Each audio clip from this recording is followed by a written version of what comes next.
Okay, welcome back then. It is late January 1869 and the beginning of the last year of the second decade of the game. And it's been a few months since the most recent bout of hostilities ended with Austria. We still have, I think, let's double check, I think it's 14 weeks of truce left. Yeah, no, well, 14 turns, so 28 weeks then. What we'll do, I think, probably as that comes to an end, is we'll begin to mobilize our forces and bring them into position for operations so that we don't have a kind of, we're not, we're basically prepared to move when Austria declares war on us, which we anticipate this year or next. Hostilities will inevitably resume, and next time we'll look at maybe pressing for another territorial concession, maybe this time Bucharest, and maybe also we can fold that in to a move against Romania, would be quite good. Or maybe some part of the Dalmatian coastline. We'll kind of fall off that bridge when we come to it, but sure enough, it will come. And it's something that we need to give a bit of thought to. In terms of our newly acquired province then, Montenegro. Yeah, the first province we've acquired through warfare. We've turned it into a bit of a pet project, partly for kind of, prestige reasons. No one has developed Montenegro, either when it was controlled by the local princes or Austria. We've now got a robust, powerful economy, so we're going to kind of we're going to turn it into a bit of a prestige project. We are linking railroads to it. There is a reason for that. It's not just because we want to have a pointless railroad that uses coal for prestige. We import a lot of cattle from Argentina. Most of our kind of livestock comes from Argentina. We're getting into a position now. I mean, we can build 2 cattle ranches in Montenegro. We're getting to a position where we're going to be almost self-sufficient, I think, especially if we acquire the Dalmatian coastline in, say, the next 5 years. We won't have to import this commodity. It's a pretty high-yield commodity. It'd be good to have, at least be able to cater for our domestic market. So we want to increase the productivity of those RGOs. Also, we're fortifying Montenegro, and we're going to turn Montenegro into a kind of permanent military base. Initially, I mean, we will use that for operations against Austria. We want to make sure that we blocked off the most westerly kind of access into the Balkans for the Austrians, so they can't move down, even with small units, harassing units, and create a nuisance in northern Greece. We'll probably move the command that we have based in Salonika, the 5th Army.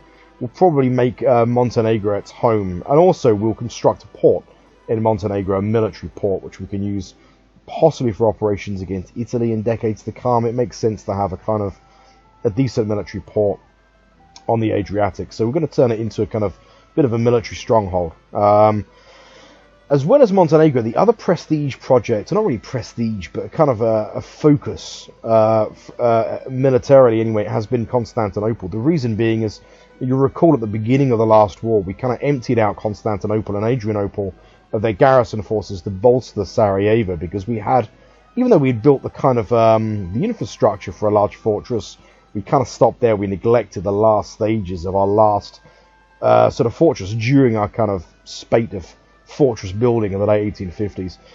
That left us in a weak position because we were surprised. We didn't think the Austrians still had the ability to really threaten the capital.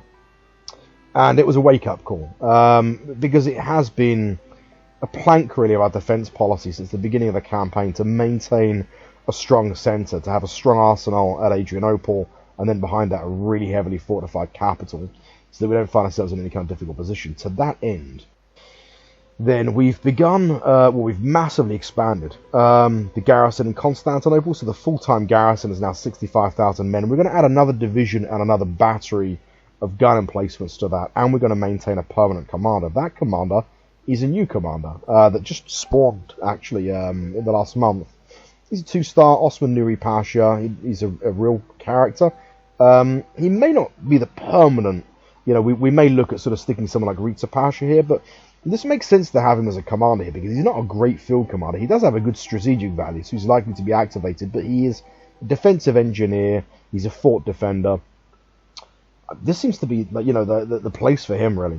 Maybe we might just keep him permanently here, as opposed to using him as a field commander, because we want to have a commander in the Constantinople garrison. One of the reasons for that is we're going to fold in some other units into the garrison that do require command points. Garrison forces don't. This garrison will be massively expanded in the event of any kind of siege from forces that are mustered as enemy forces approach the city. So this, with another division, plus another battery, plus the additional forces that are mustered, we're going to be having a garrison here of about 150,000 men in the event of a siege. What we're going to do is we've begun the construction of a couple of, or 3 pioneer detachments. One of them is going to be folded into the garrison in Constantinople. That means that if Constantinople is besieged for a long period of time, for 6 months or something like this, and it's badly damaged, that unit will automatically repair the damage during the siege, which is an important thing.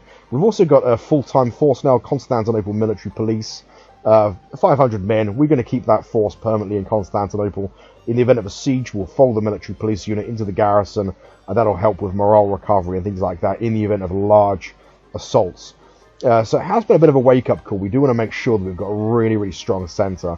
Abdi Pasha, he's currently in command of the garrison in Adrianople. He's actually going to be sent east to command, well, it's not yet constructed, but the 7th Army, which is in the process of being constructed.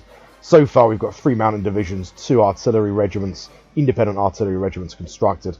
What we're going to do with the 7th Army is we're going to rotate some of the forces. So we're going to release one of the Army Corps for one of our western commands, send that east, construct a new Army Corps, fold that into one of the European armies. The reason being is we don't want to create a new army in the east which is completely raw, inexperienced soldiers. We want to rotate forces through it so that new forces get experienced and seasoned forces can take up positions in new commands. It means that if the balloon goes up with Russia, we're kind of surprised. We've got an experienced kind of seasoned commander in the east. Abdi Pasha is also a proven commander, so we're going to do that. We've got Rita Pasha in kind of Kars. I'm kind of at a loss as what to do with him, to tell you the truth. I don't want to give him a field command. And I kind of think, well, I could put him in command of the Constantinople garrison. The problem is, because he's corrupt, anything that he's in command of that's large, he increases the cost of that command. So there's a reluctance to do that.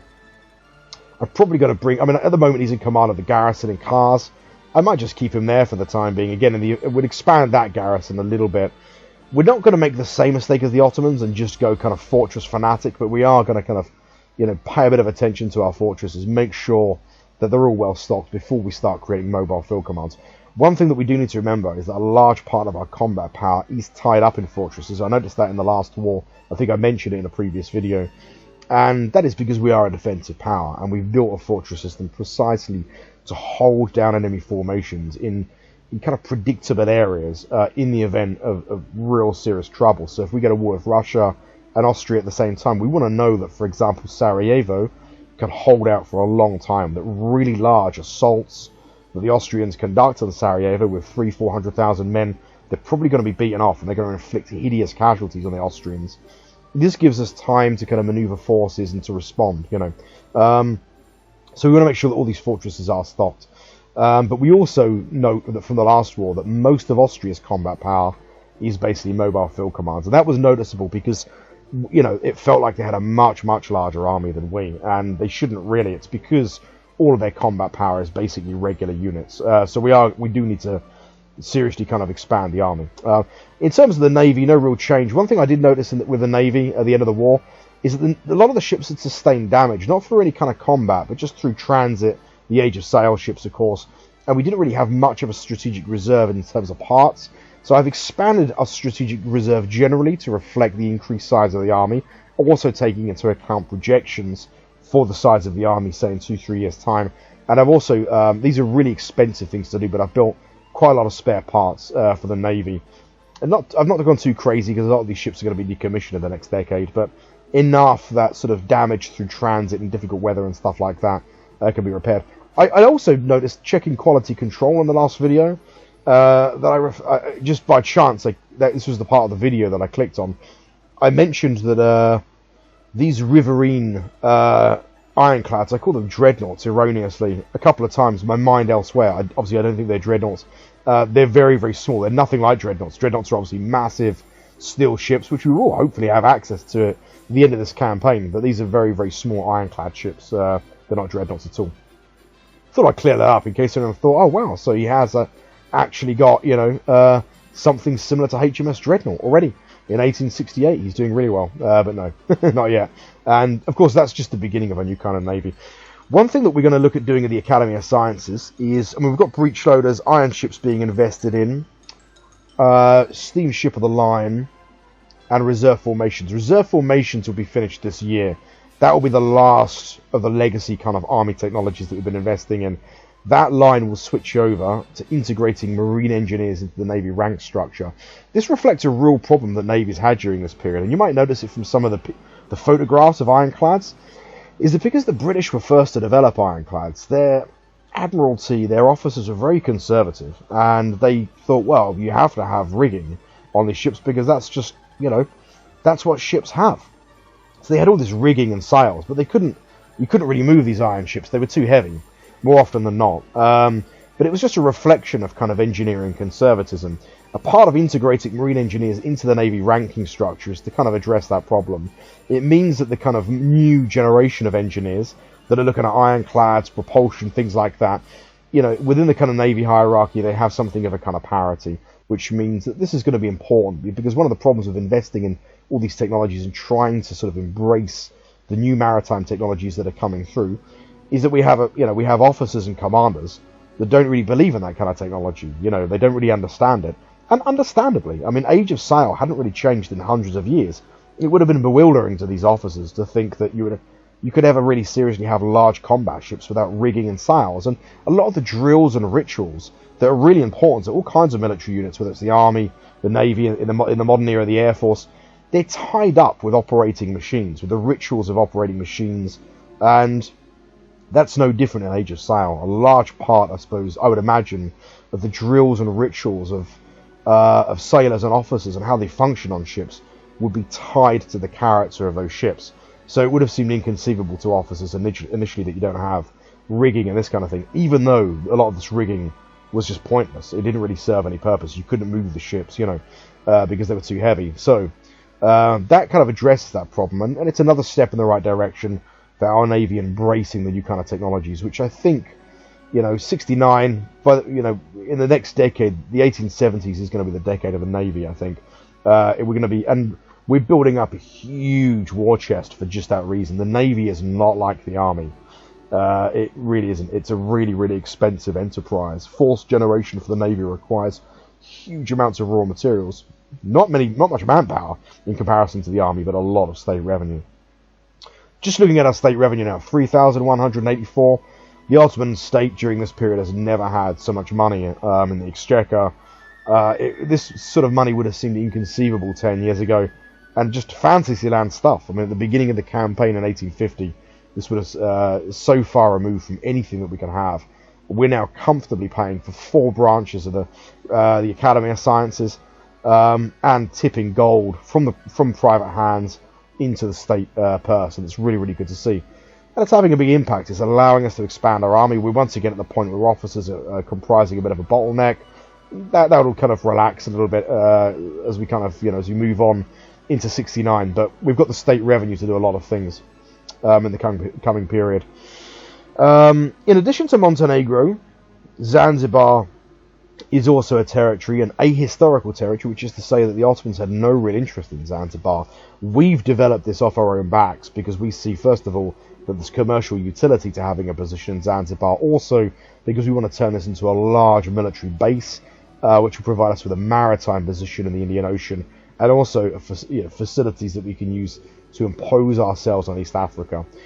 We are currently trying to get military control of the last part. One of the byproducts of integrating Zanzibar into the empire as a formal colony is, again, we get access to a whole sort of slew of irregular colonial forces. These forces now are under our command. We've landed them because we have a marine division in Zanzibar. It makes sense to use these irregular forces, actually, where they're quite mobile. They can cover a lot of distance on the Horn of Africa. So we're using these forces in Somalia, these levies.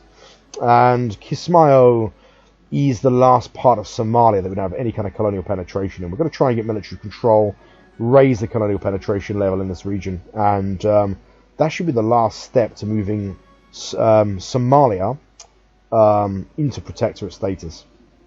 We've now successfully made landing in Massawa. The Italians have already got a bit of a head start here already. They've got the mission and the trade post, so we're going to be relying on bribing local chiefs, you know, more kinds of indirect soft power to raise our own colonial penetration, which is already fairly substantial. It's at 29. We need to get to sort of 35 and then raise the colonial penetration in the other areas of, which is these the green areas here. Focus on these green areas. The Italians really already have the colonial penetration, in truth, to bring this area into protectorate status. We're rolling the dice. We're kind of doing here a little bit what we did in Sumatra, but the hope is that if we do this carefully, I don't think the Italians can do anything while these regions are controlled by brigands. So we're going to kind of achieve security block by block, clear the colony, if you like, or the region, using our military forces. We've got a cavalry brigade, which we're going to use for that purpose. For some reason, it's called the Aden Division. We'll rename that. So we've got a light cavalry brigade. We'll use that to assert military control, but we'll do it stage at a time. We're building a fortress, an anchorage, and a depot in Massawa. This is going to be our base of operations. Even if the Italians, I think now, turn this into a protectorate, we would retain control of Massawa, I believe, because we've built a fortress around the city, which is quite interesting. That would create an interesting kind of conflict. But we're pouring resources into this region, just as we were with Aden, and we are going to try and make a play for Eritrea in the next 5 years. Hopefully it'll come off, and we're not just going to be pouring money down the drain doing this, you know. Good news with Q8. One thing that we had a problem with is that we had upgraded the mine, and there was a huge labour shortage. There just weren't enough people there. Now, we haven't actually raised the development level there yet. Let's see if the colonial merchants are still there. I think they're still actually there. Yeah, they're still there. So they've still got another kind of 7 turns. So we'll keep an eye. It may be that when the colonial merchants are played out, that the development level bumps up 1 or 2%, in which case it's still worth playing colonial merchants in sort of areas that we already have as colony status and use that to raise the development. It's a kind of byproduct, really, colonial merchants. Typically they're used to raise colonial penetration, but they cap out at about 30-35%. You can't use them to raise the penetration beyond 35%. Well, Q8's already a colony, penetration's at 65% there. But if we can use them to raise development, that would be good. But I think the creation of the mine alone and the expansion of the mine, the building of the railroad, all of these things have created, it's like a kind of a vacuum that's drawn in workers, middle class and this kind of thing. It's doing what mines did, I guess. It creates a kind of like a hive of activity, and that is exactly what has happened in Q8.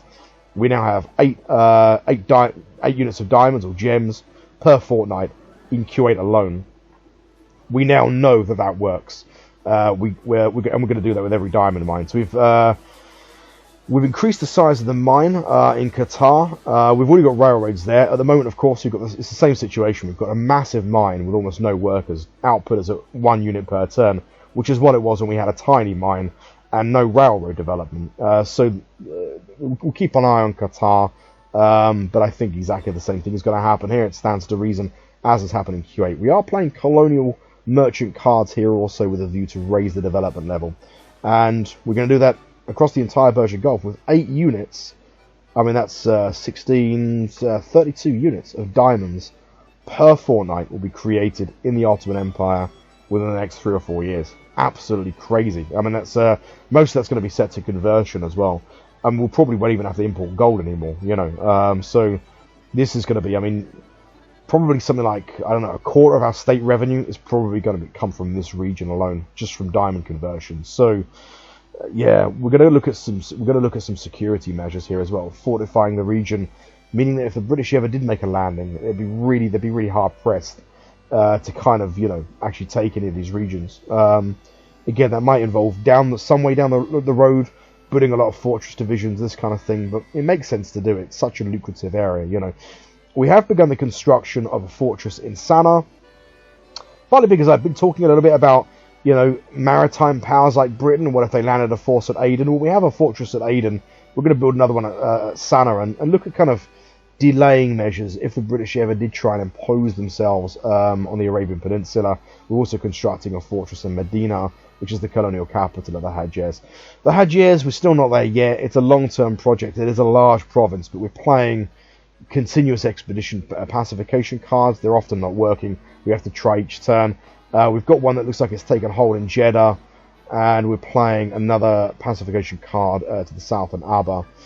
We'll keep doing that, and I mean, 1870. We're probably not going to make 1870 now, but within the next few years, Hajj years, will be the last region really, the last historical region the Ottoman Empire, actually had an interest in. That would be turned into a formal colony, which would be really, really good news. And then after that, it's just pursuing historical goals really.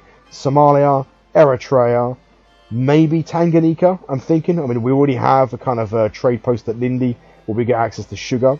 So Tanganyika could be a prospect, maybe even Kenya. I mean, the entire east of Africa, this area is kind of open game, and it's resource-rich: coffee, tropical fruits, dyes. There's some terra incognita here, which should become revealed in time. Sugar's an interesting one. I've started importing sugar. One of the reasons being is because our economy generates so much private wealth now, and we've got these kind of pressures on average national satisfaction through urbanization and stuff like that, that we're trying to get access to the last kinds of commodities and to just flood our domestic market with these kind of things. We do make a profit. If we import things at a wholesale price, exactly the same as exporting. Always remember, if you're playing the game, you always make more money selling it at home than you export it, because if you're exporting it, you're exporting at a wholesale price. The French capitalists that you export it to, they're a middleman and they make a cut. That's kind of the same with importing. So if we import sugar, unless we're paying a premium, we sell that on the domestic market, we make a small profit on that, but it's not nearly the same as if we're kind of importing, as if we're manufacturing and selling it at home. But you have to be a little bit careful, especially early in the game, especially with the Ottomans' very fragile economy. We tend to focus on a handful of commodities. We're in a position now where we can really, we can import anything we want. Access to sugar is not great. A lot of that is because the sugar growing areas in the world, the West Indies, South America, these areas are still quite backward. They don't have a lot of railroads. A lot of the methods, the techniques are kind of antiquated, and demand is so dramatically increasing in Western Europe and North America through, the affluent classes that want access to all these kind of rare commodities. It means that there's a huge amount of demand. We're paying a premium, or trying to pay a premium to import 5 units per turn from Brazil. It means that we're probably breaking even, maybe even selling it at a slight loss. A slight loss is okay. I mean, we're talking chicken feed in terms of the size of our economy. It's worthwhile doing for what it gives us in terms of average national satisfaction by kind of sating the desires of the people of our empire. That is pretty much it. I don't think there's anything else to report.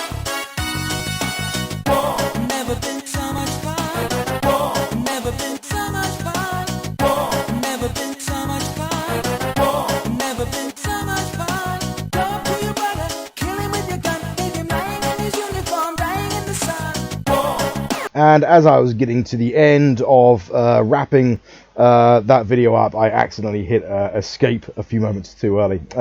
So the next campaign report, anyway, will be in between March and May this year, unless anything dramatic happens in the meantime. So yeah, thanks for watching this video, and I'll see you in the next one.